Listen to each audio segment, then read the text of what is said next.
নমস্কার, চলো তোমাদেরকে ঘুরিয়ে নিয়ে আসি সাই বাবা টেম্পল থেকে। এখানে আমরা তিনজনে বেরিয়ে পড়েছি সাই বাবা টেম্পলের উদ্দেশ্যে। আর আমার হাজব্যান্ড তোমাদেরকে বলার চেষ্টা করছে যে আমরা এখন এক্সারভিয়ার রাস্তা দিয়ে সাই বাবা টেম্পলের দিকে রওনা দিচ্ছি, কিন্তু প্রচুর বাইরের আওয়াজ থাকার কারণে সেই ভয়েসটা দিতে পারলাম না। এখানে আমি আমার ভয়েস ওভার দিয়ে তোমাদেরকে বলার চেষ্টা করছি আমরা কোথায় যাচ্ছি। এটা হচ্ছে এক্সারভিয়ার রাস্তা, এখান দিয়ে চলো এগিয়ে যাওয়া যাক।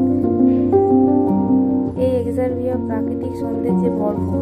তোমার যেই দিকেই চোখ যাবে তুমি সেই দিকেই পাহাড় পাহাড় আর পাহাড় দেখতে পাবে, আর সবুজে সবুজে ঘেরা। চলো সামনে।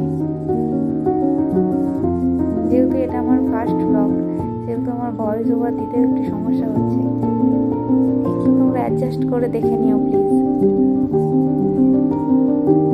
এই ব্লগটা দেখলে আশা করি তোমাদের ভালো লাগবে। তো চলো।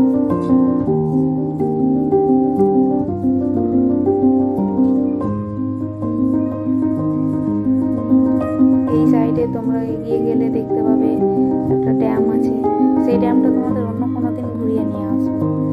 চলো এবার সাই বাবা টেম্পলের দিকে রওনা দেওয়া যাক।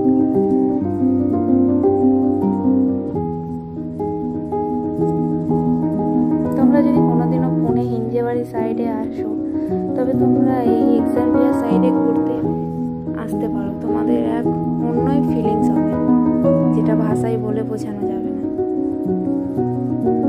আমরা এখন সাই বাবা টেম্পলের রোড ধরে নিয়েছি, এই রাস্তা দিয়ে যেতে হবে। এখন আমরা পৌঁছে গেছি সাই বাবা টেম্পলে। এর আগে আমরা এসেছি একবার, আর তার আগে দুবার এসে মন্দির খুঁজে না পেয়ে ঘুরে গেছি।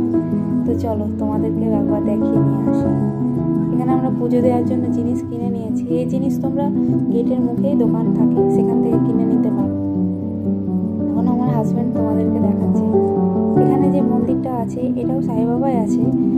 তো টালিটা গাছকে না কেটে কিভাবে মন্দিরটা তৈরি করানো হয়েছে সেটাই তোমাদেরকে দেখাচ্ছে। খুব সুন্দর জায়গা, এখানে এলে মন শান্ত হয়ে যাবে। চলো। ডক্টর সাথে আমার হাজব্যান্ডের কথা বলা কিউট মোমেন্ট তোমাদের সামনে তুলে ধরছি, বাট কথা দিতে পারলাম না যেহেতু ওখানে প্রচুর গান বাজছিল। তো সেগুলোর জন্য যদি কিছু প্রবলেম হয় তাই আমি ভয়েস ওভার দিয়ে দিলাম। আর এটা হচ্ছে হনুমানজি আর গণেশজি একসাথে দুজন